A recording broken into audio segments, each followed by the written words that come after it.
Sir, kayo po ba yung pulis na naghihintay sa akin? Kayo si Mr. De La Paz, sir? Opo, ako nga po. Kukumpletuhin lang ho namin ang aming report kaya may mga itatanong kami informasyon sa inyo tungkol sa asawa niyo. Sige po, sir. Melanie Fernandez De La Paz ang buo niyang pangalan. Tama ho ba? Tama po, tama po. Ilang taon na ho si Mrs.? Sir, sandali lang ho. Ano ho ba talaga nangyari sa misis ko? Paano ho siya na-aksidente? Bumangga ho yung sinasakay nila nung kasama niya sa isang truck, sir. Pero tama ho ba? May kasama ho siya lalaki. Yung nandito rin ho sa ospital? Opo, sir. Tama ho. Bahala sa akin. Thanks.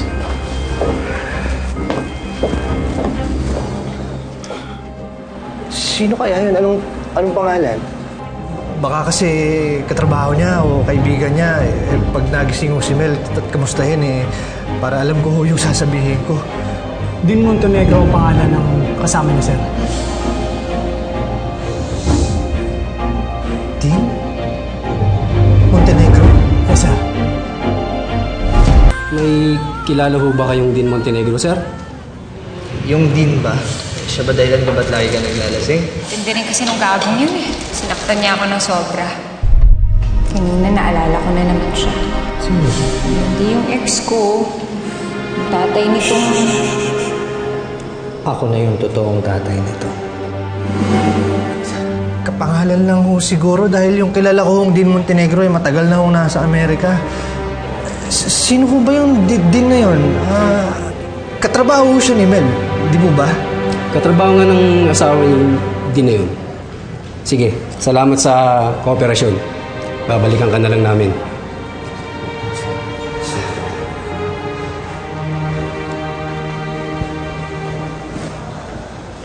Pare, yan yata yung asawa ng babae na aksidente. Kausap yung mga pulis, oh. Hanggang ganyan, ang boses mo. Nakakaawa kasi, pare. Walang kaalam-alam na may kabit yung asawa niya. Sadali, ako bang pinag-uusapan eh? Hindi ho. Hindi, parang ako eh. Hindi ho. Na-aksidente na nga yung asawa ko kung ano-ano pang sinasabi ninyo. Uy, ba't tinong babae yung misis ko ha? Sinabi ko na siyang hinaan yung boss. Pare, imposible kasing kaibigan niya yun eh. Galing silang motel bago ma-aksidente. Motel? Ano? Anong motel? Motel, sir. Ano po bang gagawin ng babae at lalaki sa motel, di ba, sir? Kung kayo po tatanungin, kaano-ano po ba ng asawa niyo yung lalaking kasama niya kung kayo po yung asawa? Hoy! Di ba po kabit? Sir, Mag-iingat kayo sa mga sinasabi ninyo, ha? Hindi nyo kami kilala, kaya huwag kayong mag-iimbento ng kwento, lalo at makakasira sa asawa ko. pasensya na, sir. Pasensya na po talaga. Pasensya na kayo sa kasama ko. Tara na, sinabi na. Parang nakaawa lang naman ako eh. Ikaw kiiputan ka, sige.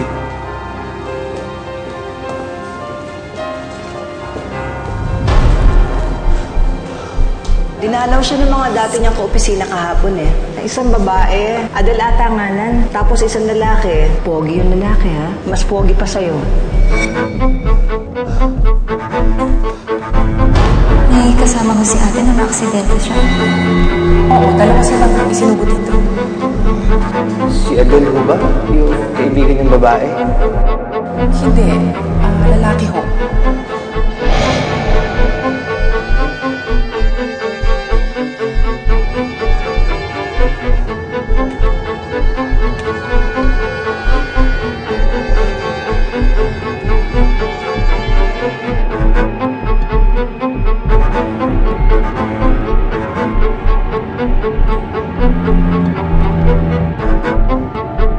Kung kayo po tatanungin, kaano-ano po ba ng asawa niyo yung lalaking kasama niyo? Kung kayo po yung asawa. Hoy! Di ba po kabit?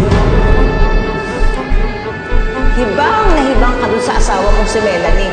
Kaya hindi mo nakikita mga pagkakamali na ginagawa sa'yo. Sorry nag-inuman pa kasi kami nila Adel eh. Oo, anong nangyari sa'yo? Saan ka ba nang galing? Ba't di ka umuwi? Si Adel, birthday niya kasi kaya nagkayayaan. Medyo nakainom din ako kaya doon na lang ako sa kanila natulog. Talaga namang daig niya pa kayong mga lalaki. Alam mo, nagkabaligtad lang doon yung dalawa eh.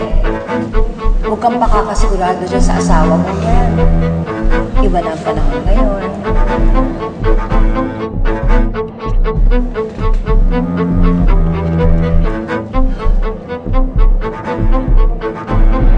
Sa lagi niyo tatandaan, na mahal ko kayo ng mga anak ko. Kaya patawarin niyo ako kung may mali akong magawa sa inyo.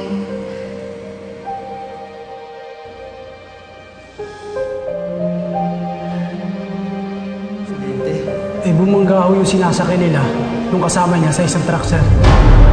Din Montenegro ang pangalan ng kasama niya, sir. Galing silang motel bago maaksidente. Eh, ano po bang gagawin ng babae at lalaki sa motel, di ba, sir?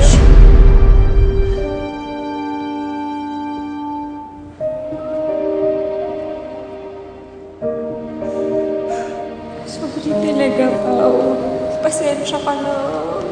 Sorry. Teka, bakit papanig ang sorry mo? Wala namang kasalanan eh. Okay lang yun. Mahal na mahal kita. Sorry. Sorry. Sorry na. Sorry.